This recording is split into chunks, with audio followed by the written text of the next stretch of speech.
Putin needs to come home with some form of a win. I mean, it will be an absolute humiliation for him if he doesn't get all of the four regions that the Russians have declared, or at a bare minimum, at least the rest of Donetsk. And so I think they're going to lean into the war fighting for that terrain. Now the question is can Putin actually sustain that effort? But it's going to take the Russians at least until 2027 to seize the rest of Donetsk on an optimistic timeline. It could take them much longer than that. And I just don't know if the Russian force generation and economy can sustain the current tempo of operations until 2027.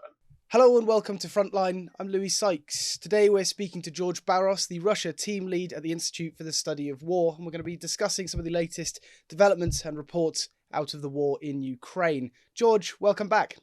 Hey Louis, good to see you once again. Happy New Year.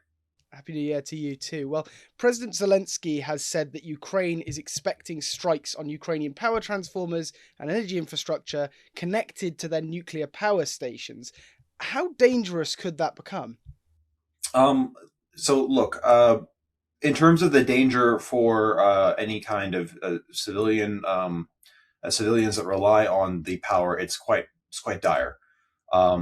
The Ukrainian energy infrastructure grid has been severely damaged. The Ukrainians are fighting for every single gigawatt of power that they can generate. Their consumption needs for just keeping the heat on during this brutally cold Ukrainian winter. I think the temperatures have reached below 20 degrees Celsius recently. It's extremely difficult. And the Russians have been, extremely effective in ruthlessly targeting the Ukrainian power grid to turn off the heat this winter. I think it was the chief of Ukraine's largest private energy company, DTEK, recently said that there's not a single power generation facility in Ukraine that has not been targeted by strike at this point. So it's really a systemic degradation. I'll be candid with you now. The risk about the nuclear weapons, or pardon me, the nuclear power plants and that sort of thing. I'm not a specialist, and I'm not. It goes a little bit outside of my realm of expertise to discuss the risk of the nuclear power plant and the associated infrastructure. My understanding on a very limited basis is that as long as you're not targeting the actual facilities in which the fission reactions are done and where you have sort of the heavy water containment, that the risk of a nuclear incident, like a Chernobyl-esque sort of situation, are minimal. But it's fundamentally bad. I mean, those things have very delicate ecosystems. They're designed to sustain risks, but it's best not to be targeting nuclear infrastructure for obvious reasons. And of course, the Russians have been very flagrant with how they've been targeting nuclear infrastructure throughout this whole war, be it when they struck the sarcophagus on the Chernobyl exclusion zone, when they've recklessly targeted elements of the Zaporizhzhia nuclear power plant. And so, it is certainly a cause for concern. And how bad generally as well is the energy situation in Ukraine? Specifically, is this worse yet than previous winters? Because obviously Russia has been trying to do this same strategy of freezing Ukraine essentially over the last, I think it's 4 winters now. So is this worse than that? Has it got to a point that it may be harder to deal with than it has been previously for the Ukrainians? Yeah, it's a tried and true campaign that they do every winter, and it's really devious, but this is the worst one so far on record. I mean, part of it has to do with the cumulative effect of 4 or 5 winters of the stations being targeted and degraded. Part of it also has to do with the fact that Ukraine desperately needs more air defenses to be able to protect its facilities, which it has not been receiving from the West. Part of it is also the Russian strike packages have become larger. ISW, we publish a graph that essentially shows the size of Russian strike packages and how they've grown over time. And the number of, in particular, one-way attack drones, like the Garand 2, the Iranian Shahed 136 variant that the Russians produce. This time last year, the Russians on average would fire, several hundred, maybe between 1 to 200, sometimes 300 of these drones in large strike packages once or twice a week or so. Now the Russians, whenever they conduct their strike packages, they're firing 600, 700 plus of these drones, in addition to ballistic missiles and cruise missiles. And so the number of targets have gone up substantially, which of course means the number of hits that the Russians can land have gone up substantially, and the net result is the power system being heavily degraded. So this is by far the worst one for a number of reasons. I'd also note that in terms of the coldness of the winter, this is also a very cold winter. I'm not a meteorologist. However, there have been, I think, like some Arctic cold waves that have come from the high north that have come down through into Eastern Europe as well. That wasn't a meteorological condition that the Ukrainians faced in previous winters. So this is also just for natural causes of a very cold winter too. Indeed. But on the other side of this, Ukraine's SBU claims to have destroyed or disabled $4 billion worth of Russian air defense systems in 2025. It reminds us that Ukraine's long-range strike campaign, is itself still ongoing and growing, it seems. It certainly looks to be causing significant damage. Do you think it's having that level of impact that the SBU are claiming? We've seen the Ukrainians been targeting Russian air defenses, which is good. And while I can't verify every single one of these strikes, we do regularly collect and verify Ukrainian attacks against Russian air defense systems. And it's my understanding that, and it's our assessment, that the Russian air defense bubble is degraded as soon as you get around outside of the immediate theater in Ukraine. Essentially, the Russians have massed most of their air defense capabilities to protect their forces and to sort of smother Ukrainian drones. But once you get out of, with the exception of point defense that they built up around Moscow and a few other important places, the Russian air defense picture is actually quite porous, and that's a good thing because it should enable the Ukrainians to be able to pull off more of these successful strikes that indeed they are. I mean, these drones that they're hitting the oil and gas facilities several hundred kilometers away are not difficult targets for traditional air defense systems to intercept. So that is somewhat of an indirect confirmation that the Russian air defense picture is degraded and has been degraded. And so I think that's correct. But crucially, we have to exploit this, right?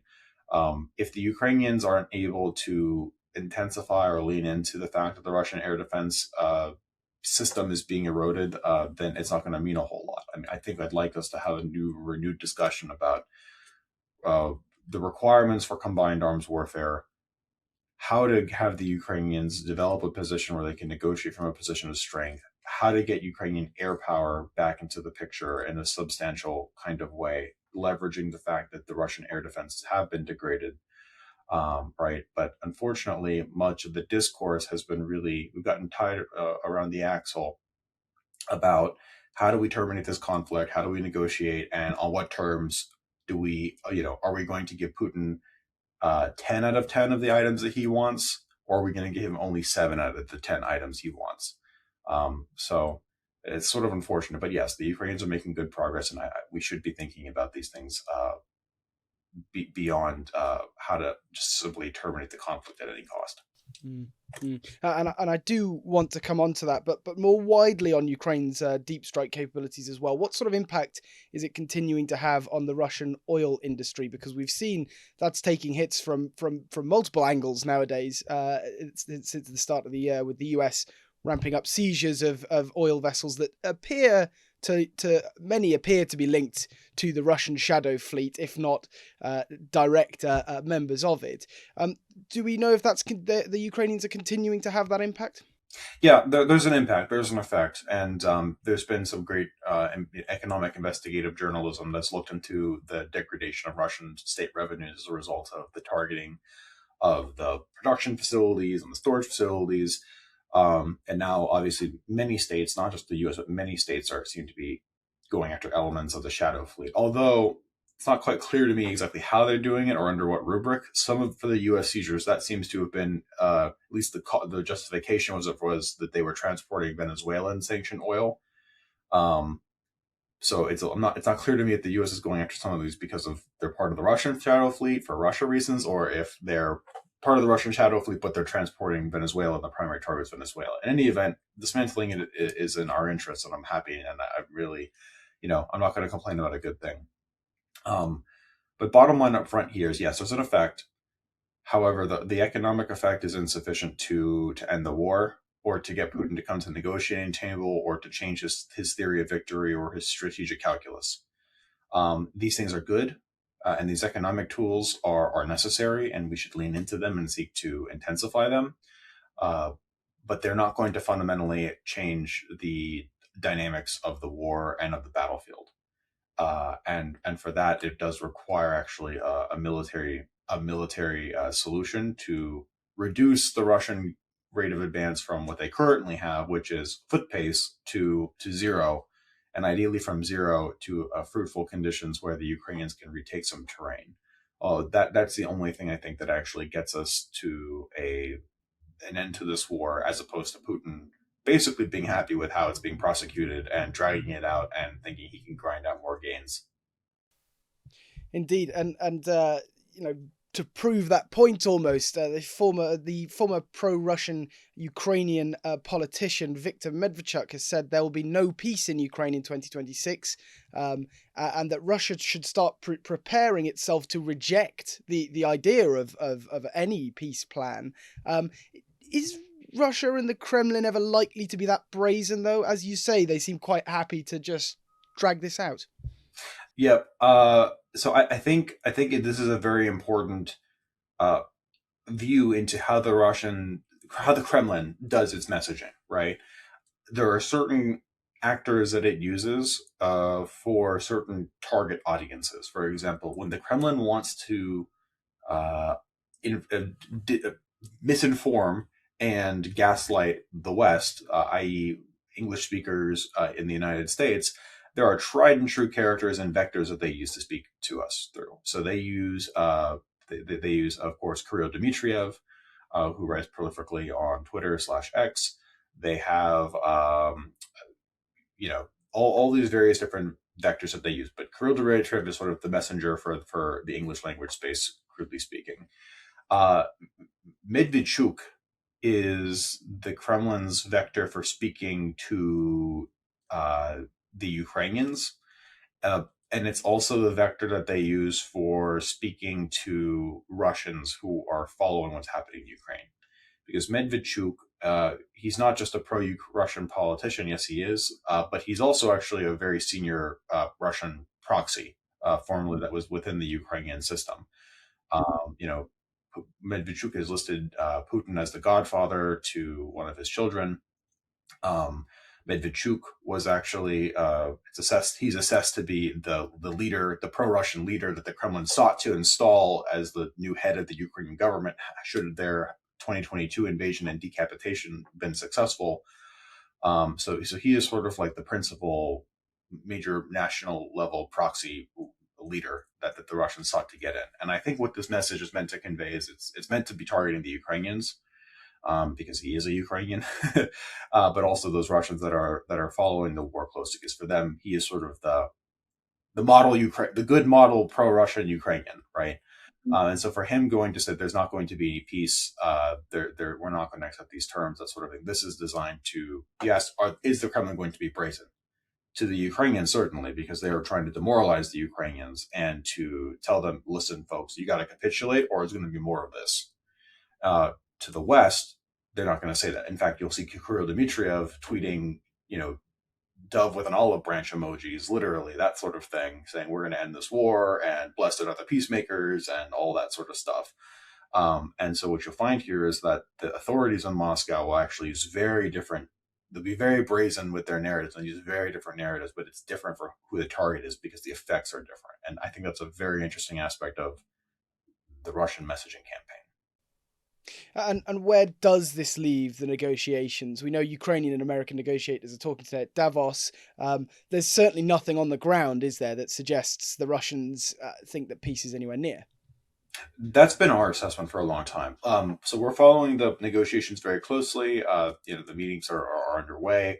It'd be very interesting to study and see what progress comes out of the processes to be determined, I suppose. But I'm not holding my breath. Look, I think the Russians are wasting everyone's time here. I think the Russian calculus has not changed. I think that Putin is basically happy with the current status of the war. um, his underlying theory of victory has not changed, and Putin needs to come home with some form of a win. I mean, it will be an absolute humiliation for him if he doesn't get all of the four regions that the Russians have declared, or at a bare minimum, at least the rest of Donetsk. And so I think they're going to lean into the war fighting for that terrain. Now the question is can Putin actually sustain that effort? Because to seize all of Donetsk, and there's been a lot of disinformation about this as well. I mean, just George Galloway back in November was or December was saying how the Russians would be in Kiev by Christmas or Orthodox Christmas, which is January 7th, because the lines are moving very quickly. But it's going to take the Russians at least until 2027 to seize the rest of Donetsk on an optimistic timeline. It could take them much longer than that. And I just don't know if the Russian force generation and economy can sustain the current tempo of operations until 2027. I think they probably can, but Putin would prefer not to because the longer he has to sustain the war, the more the costs compound, and the more he has to lean into less butter, more guns, and that's really not. I think it's something that he can do, but it's something he'd much prefer not to do. And we've spoken before about the Kremlin's attempt to frame these talks and how they want people to think about the idea of negotiations.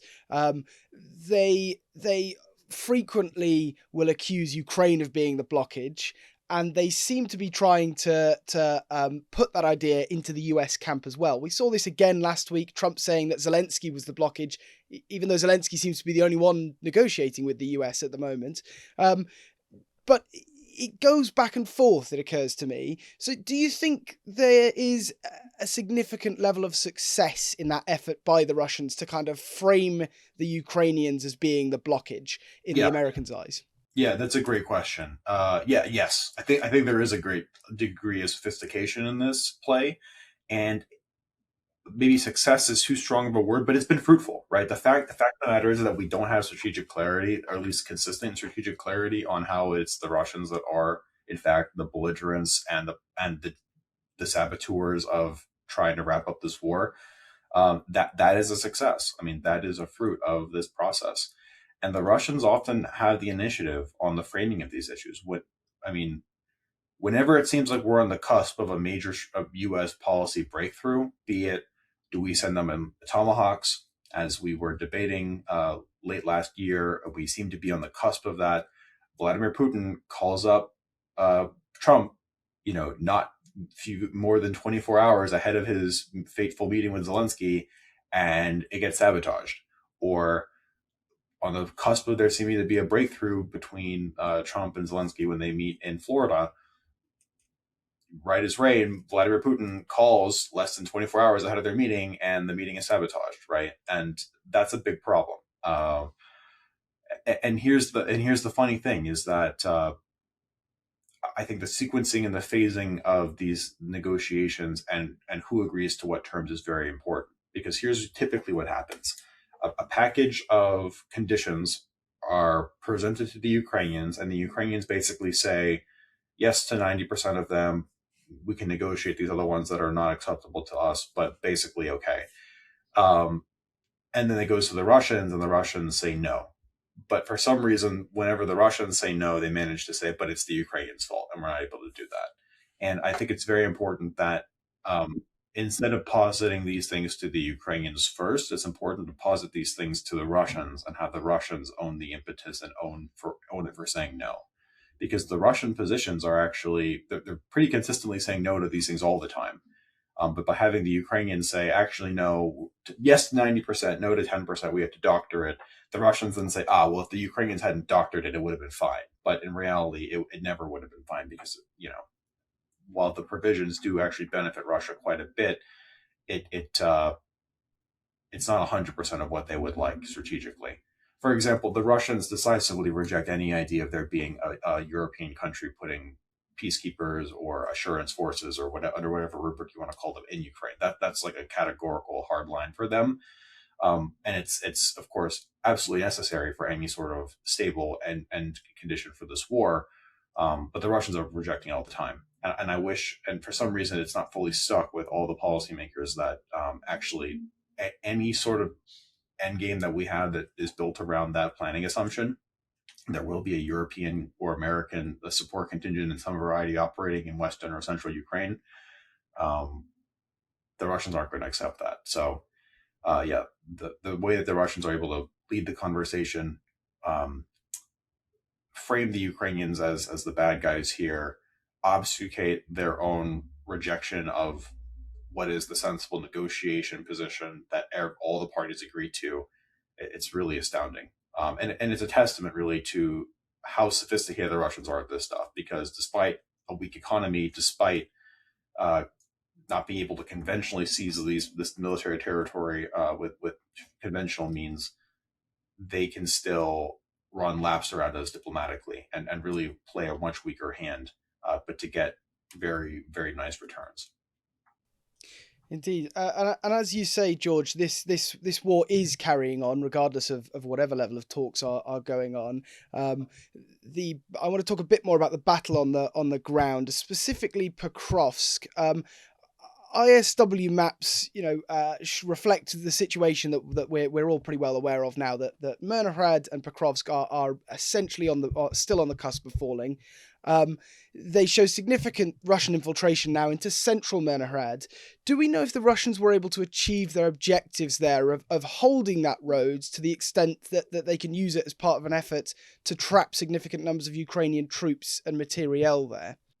Yep, it's a good question. So, quick point on the methodology of the map. The map simply is a re- reflection of our ISW's assessment based off of the most recent evidence that we've observed in the open source. And so, we've seen many times is when one of these crucial roads or supply lines into the Pokrovsk-Myrhorod pocket is seized, or the Russians are sitting on top of it for a moment. Sometimes it will reverse a day later, 2 days later, and then we'll collect evidence that the Ukrainians are on top of it, and then so we'll reverse and we'll change it. So when you look at the map at any given time, it's sort of a snapshot of our best efforts to assess the situation given the available evidence, and it changes. Um, and So, it's not permanent in all instances. I'd also note that working with open sources, there's a time delay. The combat footage that we observe that gets posted today, on January 19th or January 20th, oftentimes that is stuff that was filmed back, a week ago on January 15th or something. But it's only been posted today. So there is a time delay, and it's not always 100% real time. But to answer your question very directly, it's our assessment that, based off of the current open sources, that the Ukrainians still are operating in some limited capacities in the vicinity of or in Myrhorod and Pokrovsk. They're not entirely seized and pacified yet. I suspect it's like Russian clearing operations to dislodge and remove the few remaining Ukrainians that are there. Um, the Russians are going to seize these towns. It's just a question of time. The Russian claims that they seized them back in I forget if they claimed them in November, if it was December, but they claimed them in late 2025. Those were certainly premature, as was the claim seizure of Kupinsk. Um, but it's very difficult to say to what extent the Ukrainians are entirely cut off or surrounded. Because here's the thing: those roads are not very useful as logistic lines in any event at this point, because the Russians are reconnoitering them with drones and striking them. And in fact, back starting in June, July of 2025, we're already systematically denying the use of these roads as logistics highways to sustain them, and forcing the Ukrainians to use smaller, lower tier roads, or even no roads, and really just sort of off-roading it and hoofing it. And at this critical late stage of the campaigns to seize these towns, I suspect the roads aren't safe. And so whether or not the Russians manage to put their red advance or their infiltration over a particular segment of road, like any Ukrainian that's going to exfiltrate or get out of there, they're not using the roads. They were not going to be using the roads in any event, and they're probably going to have to, use some suboptimal terrain, that sort of thing. So they'll seize this stuff, but this campaign is coming towards an end here now. And crucially, sort of what is the so what? I think it's important for us to talk about the so what. The so what is going to be the Russians when they do finally seize this terrain. It's not going to facilitate a breakthrough. We're not going to see the operational unhinging of Ukraine's defense in Donetsk. this is not going to open the gates to swinging around, right, on any sort of rapid timeline. So the catastrophic, collapse of the front is not a thing. We will continue to see the Russians then reconstitute their forces, regroup. They'll have the ability to redeploy roughly the two combined arms army with the combat power here to go focus on other objectives that they have in the region, or they might simply keep pushing forward and keep slogging forward. And I expect that we will, and we can talk about this and as we continue our conversations in this coming months, and you can grade me on a curve and see how we do. But our forecast is there's going to just be more grinding positional warfare, and a lot of the hype that I think the Russians built up around these two towns is going to dissipate, because it's just going to be more of that positional grinding warfare. So, of course, it's a loss for the Ukrainians. It's a degradation of Ukraine's ability to continue defending Donetsk, but it's not apocalyptic by any stretch of the imagination.